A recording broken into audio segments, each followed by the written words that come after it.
Assalamualaikum warahmatullahi wabarakatuh. Di video kali ini saya akan membahas materi tentang kewarisan dalam Islam. Langsung saja, yang pertama, pengertian. Hukum kewarisan adalah hukum yang mengatur tentang pemindahan, yang lebih tepatnya adalah pemindahan hak kepemilikan harta peninggalan atau tirkah pewaris, menentukan siapa-siapa yang berhak menjadi ahli waris dan berapa bagiannya masing-masing, menurut pasal 171 huruf A KHI. Kemudian pengertian lainnya yaitu secara bahasa, kata warasa, asal kata kewarisan digunakan dalam Al-Quran. Dalam Al-Quran dan dirinci dalam sunnah Rasulullah, hukum kewarisan Islam ditetapkan.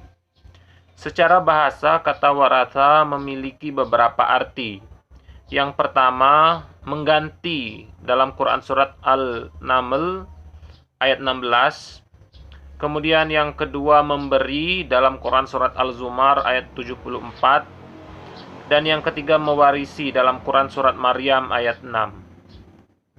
Kemudian dasar hukum dari kewarisan, yang pertama firman Allah Subhanahu wa taala dalam Quran surat An-Nisa ayat 7 yang artinya, bagi orang laki-laki ada hak bagian dari harta peninggalan ibu bapak dan kerabatnya. Dan bagi orang wanita ada hak bagian pula dari harta peninggalan ibu bapak dan kerabatnya, baik sedikit atau banyak menurut bahagian yang telah ditetapkan. Kemudian dasar hukum selanjutnya dalam firman Allah Subhanahu wa taala Quran surat An-Nisa ayat 11. Allah mensyariatkan bagi kalian tentang pembagian pusaka untuk anak-anak kalian, yaitu bagian seorang anak laki-laki sama dengan bagian dua orang anak perempuan. Dan jika anak itu semuanya perempuan lebih dari dua, maka bagi mereka 2/3 dari harta yang ditinggalkan. Jika anak perempuan itu seorang saja, maka ia memperoleh separuh harta.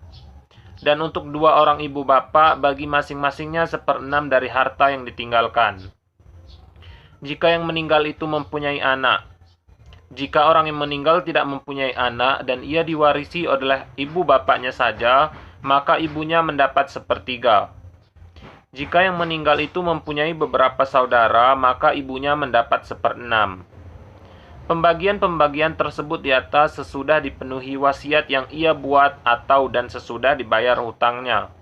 Tentang orang tuamu dan anak-anakmu, kamu tidak mengetahui siapa di antara mereka yang lebih dekat atau banyak manfaatnya bagimu. Ini adalah ketetapan dari Allah, sesungguhnya Allah Maha mengetahui lagi Maha bijaksana.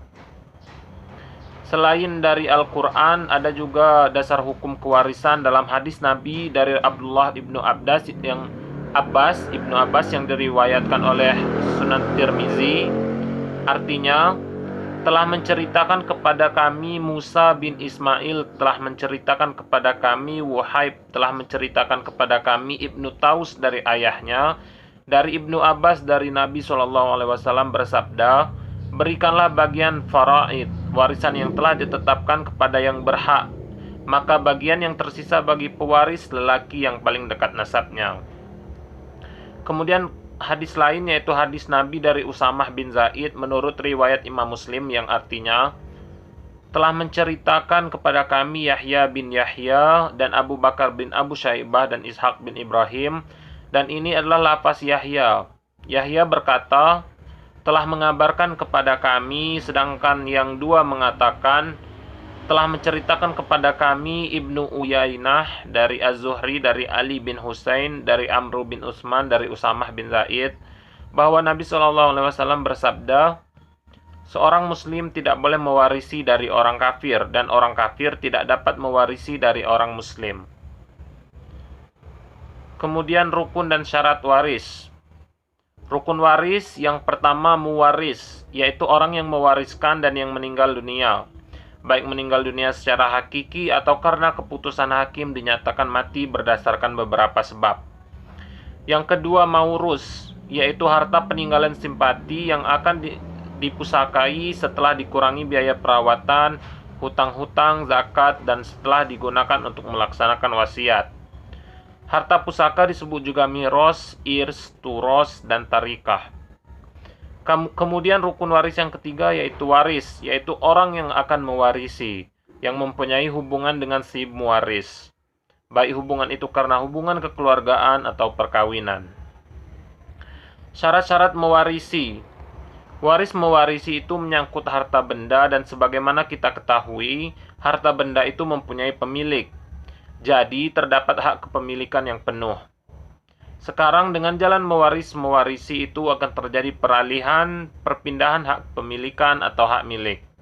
Oleh karena itu, terjadi waris mewarisi di sini menurut hukum Islam terdapat syarat-syarat sebagai berikut. Yang pertama, muwaris atau orang yang meninggal dunia. Yang kedua, ahli waris yang masih hidup. Dan ketiga, hubungan kewarisan yang sah. Kemudian selanjutnya sebab-sebab timbulnya kewarisan dalam Islam. Seseorang dapat mewarisi harta peninggalan karena 3 hal, yaitu yang pertama sebab hubungan kerabat atau nasab, yang kedua perkawinan, dan yang ketiga wala atau memerdekakan budak. Adapun pada literatur hukum Islam lainnya disebutkan ada 4 sebab hubungan seseorang dapat menerima harta warisan dari seseorang yang telah meninggal dunia, yaitu yang pertama perkawinan, yang kedua kekerabatan atau nasab, yang ketiga wala atau memerdekakan budak, dan yang keempat hubungan sesama Islam. Kemudian selanjutnya hilangnya hak waris mewarisi. Halangan mewarisi adalah tindakan atau hal-hal yang dapat menggugurkan hak seseorang untuk mewarisi karena adanya sebab atau syarat mewarisi. Namun, karena sesuatu maka mereka tidak dapat menerima hak waris. Hal-hal yang menyebabkan ahli waris kehilangan hak mewarisi atau terhalang mewarisi adalah sebagai berikut. Yang pertama perbudakan, yang kedua pembunuhan, dan yang ketiga berlainan agama.